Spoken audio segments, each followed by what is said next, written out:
Hey babes. I know there are already amazing swatches and reviews out there with looks and all. I thought nonetheless I would want to, go through the shades a little bit. I have one or two thoughts in addition to, the general consensus about how amazing and beautiful this palette is. And maybe you already know that I was really excited about this one.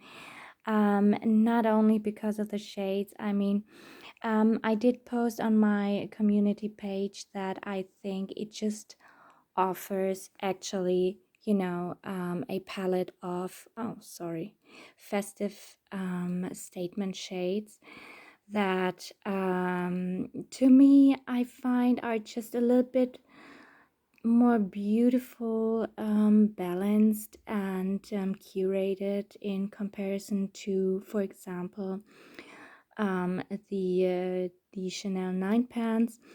It's a completely different formula.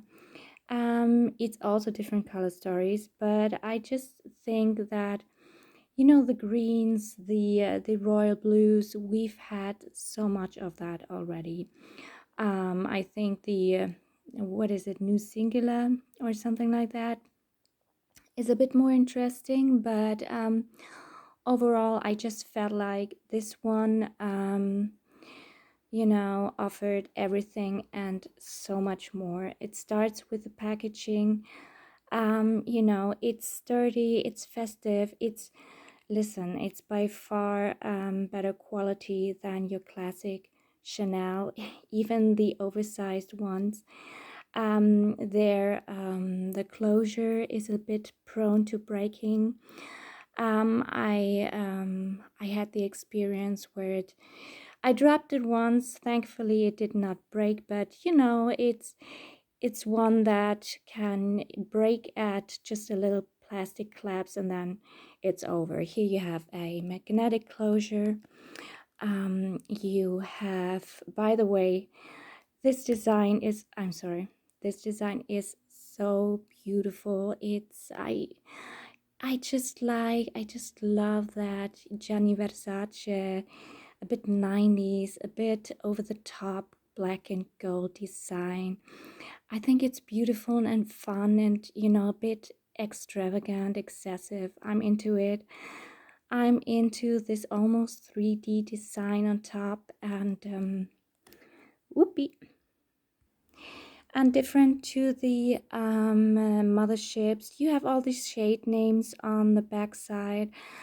It just does not get any, well, it does get better than that. It's also lightweight. There is no added weight.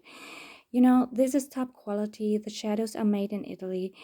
Everything for, a absolutely supportable price point, I think.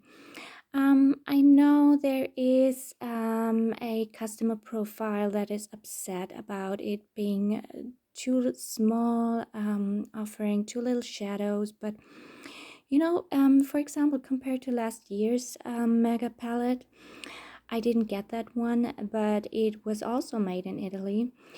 I think it contained 3 shades more, and so it's absolutely according to what they charged last year, while offering you such advanced packaging in quality, in sturdiness, and also in aesthetic. I don't have to tell you, speaking of her Italian formula, she came out with Holiday Quints as well in recent years. And this one is such a bad quality. These only hold together like this, only connected by this little flimsy foil. I know we were the PML customers were asking her to offer the beautiful designs of their boxes, and of course this was a way to provide and cater to that request. I just think, given it's a a high-end brand, in comparison to some drugstore brands, like, this super cheap Essence palette that is giving you an actual, you know, here an actual um, much sturdier cardboard packaging. It was just a bit flimsy and poor, and to be honest, I hope we don't see this type of packaging anymore. I'm a big fan of cardboard packaging. I'm absolutely convinced that eyeshadows, powders are much better protected in cardboard packaging, just because obviously the material will absorb shock, and then you also have to consider that not only will this shatter your powders more likely.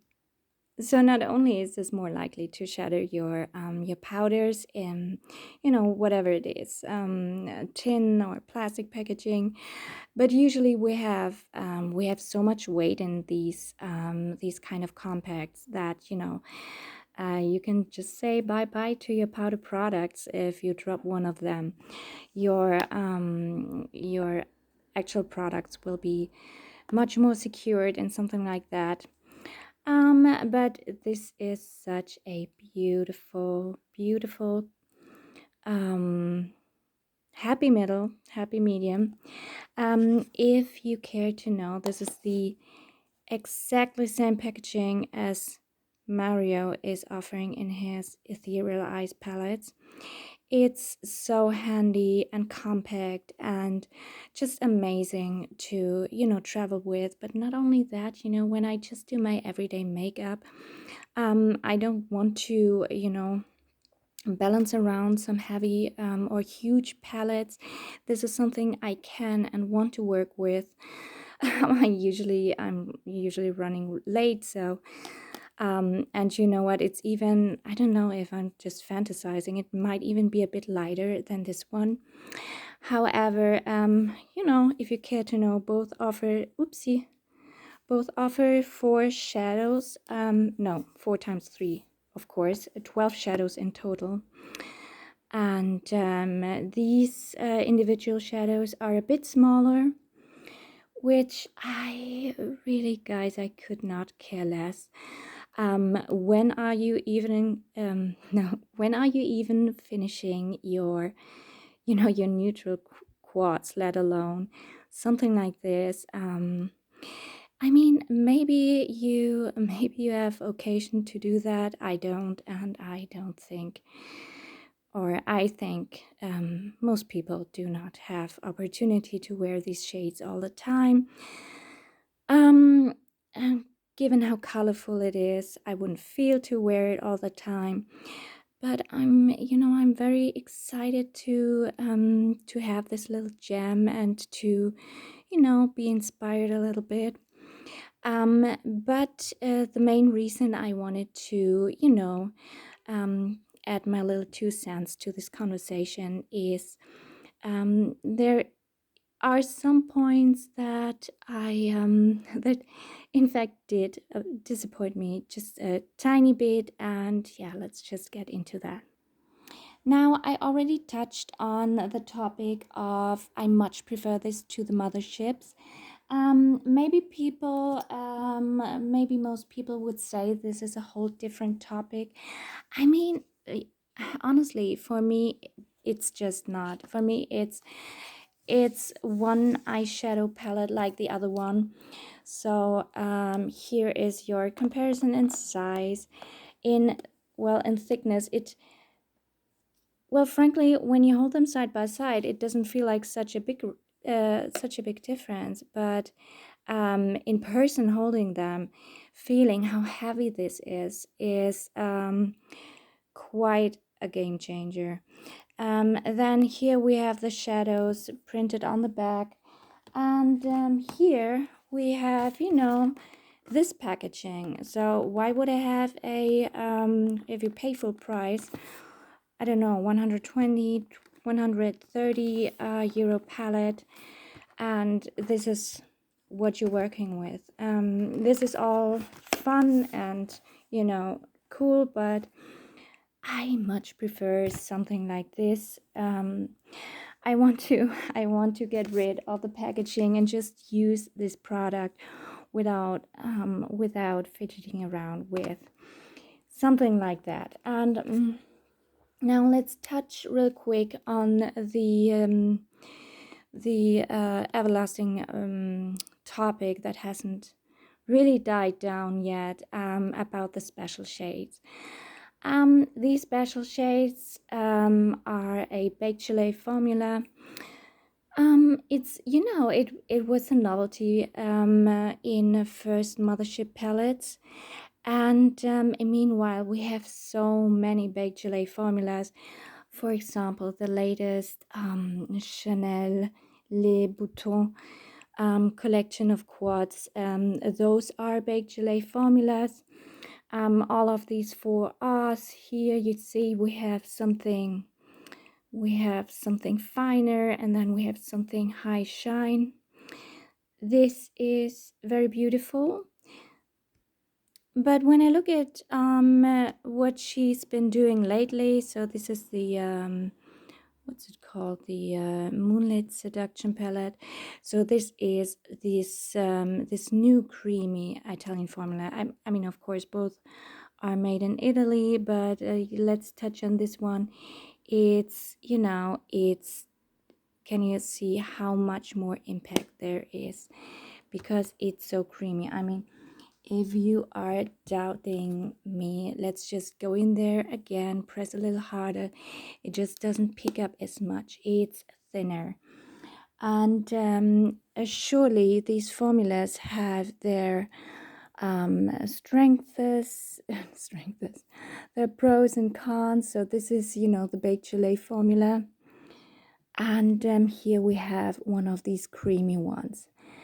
And these are, to me, they are just something of a completely different impact. And also haptically, for me, it's an absolute upgrade. And meanwhile, these baked gelée formulas are much more common, also in Dior Queens, much more, or Guerlain, and so on. So much more common than this very creamy, delicious one. And now let's also talk about this one. I found in my collection that I did find this type of formula not only in the Pat McGrath. So now that I already showed it, this is a very cheap drugstore brand like Catrice. I think Catrice is more and more common in the US, for example. This is not made in Italy. It's actually made in Taiwan. But this also this might have been the first one I came across, this formula. I mean, these also are so insanely creamy. It's not the very same, I will say that. But this very almost gel-like formula, it's not exclusive to Italian production, and you can even get it a little bit cheaper. It's not quite the same. Now let's look at something that is more on level with a Pat McGrath quality. This palette by Too Faced, which by the way I like very much because it smells so good, and this shade here is quite unique in my collection. It also reminds me of a Chanel single. I will put it in the info box. I forgot what it's called, but it's very beautiful. So here we have, you actually can detect these shadows just looking at the pans. For example, this is a creamy shade like that. So you can see it might sometimes pick up a little bit more, but I'm digging in here to really show you. And you know what else? This one Remember her pink palettes? It was some flower topic. You know, the one with, I actually posted shorts with this one. It had a shade, something nectar, and I really wanted it to look like this. This shade in the Too Faced palette delivers exactly that. The Pat McGrath quad did not. Let me also just, add this to the info box, which quad I'm talking about. But so here we also have this formula. Then we had these Charlotte Tilbury and 9 pans. And that also takes me right to the main topic, why I wanted to post my, my thoughts on the formula as well. So here, let's just open one up. I'm sorry, I'm always touching the camera. I need to, clean up my fingers real quick. 1 second. Okay, now let's take a look. Here in these, we also have a, of course, made in Italy formula. And I don't know if you can tell, this is a creamy shade like that. Your classic metals will look visibly more dry in the pan. You can see the difference here. So these are creamy ones. These are also creamier. This is very creamy. Let's just touch them. This is very creamy. Oh, sorry. Always. This one is also creamy, but now, these have these have some sparkle in them, while this is very smooth and homogenic. Is that the word? I'm not sure. So here we have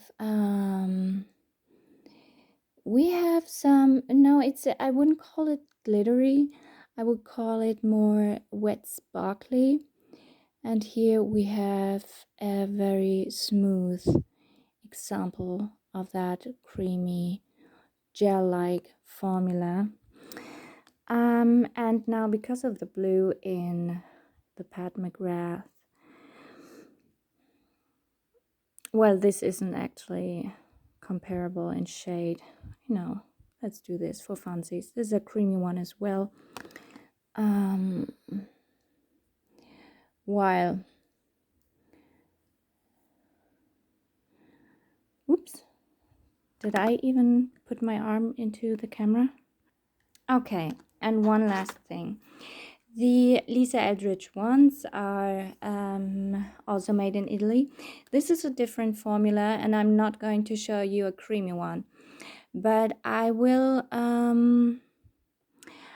show you this example also. So here we have, what is this? I think it's called Starlet. Yes, must be. My problem with this shade was, visible sparkles. Besides the fact that it's very duochrome, which is, a bit too colorful for my preference, and for what would actually flatter me. That's a very individual thing. Also, it's, to be honest, I also think it's not only about choice, but just also by, your looks, what nature gave you, and what would enhance your beauty. And now let's finally take a look at this one. For example, now let's watch this one right away. By the way, if you can tell, can you see the bumpiness here and the bumpiness there and here? So you see that they are a little bit bumpy in the pan, and that is the characteristic just of the smoothest of these shades. Look at that. This is insane. Oops. And I hope this is a useful example, in comparison to the Emerald Effect by Charlotte Tilbury. So this is almost, it almost looks quite neutral against this one. This is almost like an antique gold with some olive in it in undertone. Now this is a duochrome. It has a warm, I would call it, this has a very warm shift to it, like a, well, not quite a wine shade, but let's call it a warm berry. Here you can see that, and very high shine. And it's a, now the shimmer is, I would call it a very bright lime, very bright light lime green. And here you see very well against this one. You see both of them are very creamy and opaque with, I'm so sorry, with very little effort. And so this is very beautiful, but there is a but. There is a but. But I don't think it's very visible that most of them, besides these super smooth ones, let me look at this one. I think this is also a super smooth one without the glitter particles. Let's see. Yes, it is. So here we have a super smooth one, another one.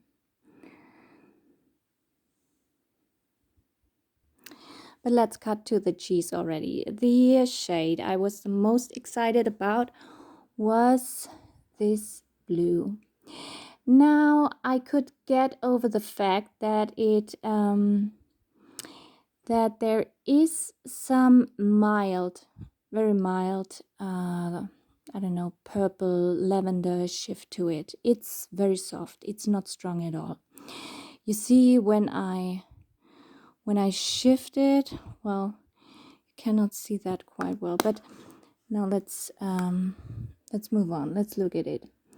So when I swatch this, it's just like this blue in Charlotte Tilbury. It has very fine, and just like the Elisa Eldridge as well, very fine, but there is some sparkly. It's not quite the wet sparkle we know by Mario Ethereal or Urban Decay Space Cowboy. It's not that wet sparkle formula. For example, these two by Charlotte Tilbury, they have this super micro wet sparkle effect. This is not what this is. This is, and I hope you can see the difference in the way these act.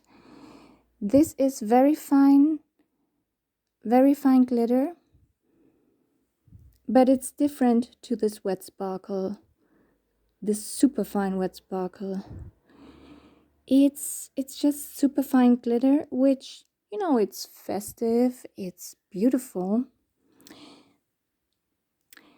But I expected to be able to wear this blue shade just very lightly all over the lids, all over the eyelids, and which of course I can do. It's still a look, but it's not the look I was going for. Because of this this fine, super fine glitter, it's still a glitter, and it will not diffuse like this one, for example. It will end up giving you more more individual, super fine, but individual glitters. I hope you can see the difference here in these two, that this diffuses into more of a shimmery color, while this diffuses into a very fine glitter. There is a difference. I know it looks quite similar. It's hard to catch this. Let me try that again. Okay, let's try this again. And before I continue with this little demo, let me also touch on this one. Here in this matte shade, we see it has some golden shimmer in it. Very fine shimmer. And you know, it's debatable, would you consider it a matte or not, because it has the shimmer in it. This one looks like a flat matte, but in fact, when I tried it yesterday, I also noticed that it leaves very fine golden shimmer.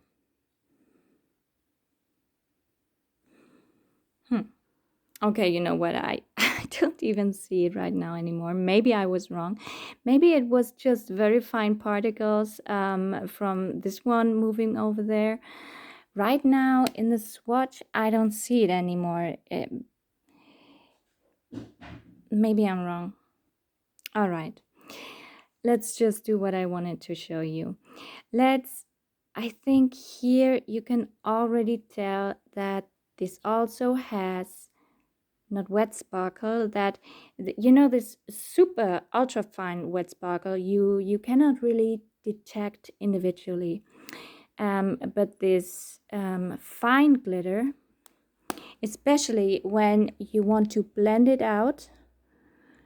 So here's the swatch, and I think you already can see in the swatch that I'm always bumping into this, that there is there is this fine but individually detectable fine glitter. I think it's surely a elegant way to wear glitter, but it's there, and you even see when I shift it like that, you will even see it like little particles. When they do not hit the light, they almost can look like a bit of dirt. Now this sounds weird and exaggerated, and this probably isn't actually even a shade that you would want to diffuse. That you would want to diffuse like that. I think these are the very prettiest. Okay, what I'm just trying to tell you very in a very complicated way is many of these have this fine glitter in them. Here you can already tell, but these are, they will diffuse into a shiny solid color. But this one, they will diffuse into fine but visible glitters. And I'm completely fine with this one acting that way, because I envisioned a very strong Pamela Anderson style purple eye with this one. So I was prepared to fully go for it, applying it with my fingers to get full pigment, to get full impact.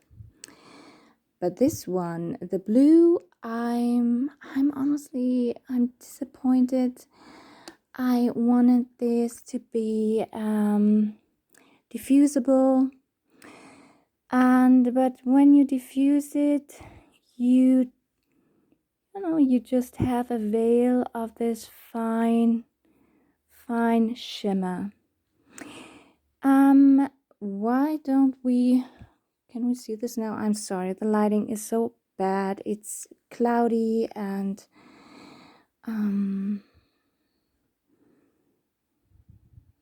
it's really bad. I'm sorry.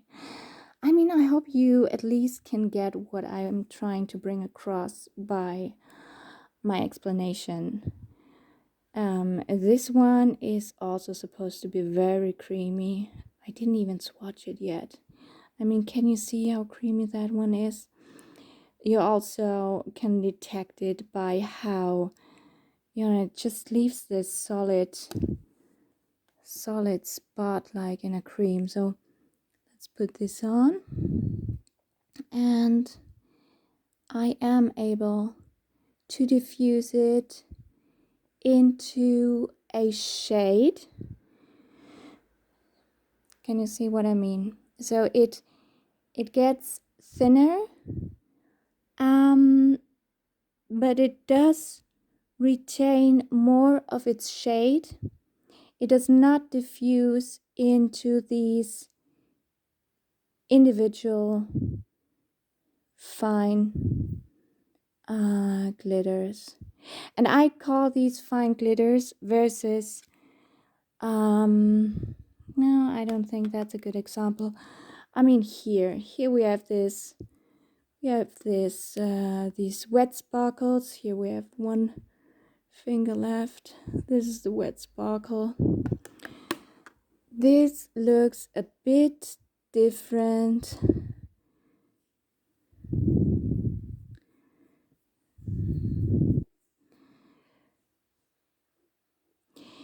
This one always stays, this is a wet sparkle. When you swatch it opaquely and it stays a wet sparkle, it can diffuse to less impact, but it just retains this this character.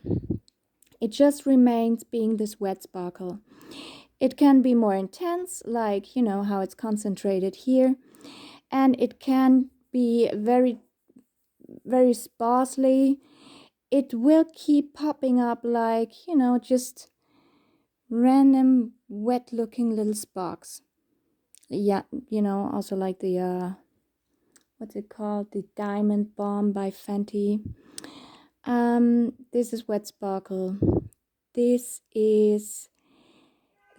creamy ones, they feel just like wet metal, like a gel metal formula, and it also retains this shade when you diffuse it. But most shades in this palette diffuse into this fine glitter, and then you are left with this glitter shadow. It's a bit of a different look, and let me just try once more to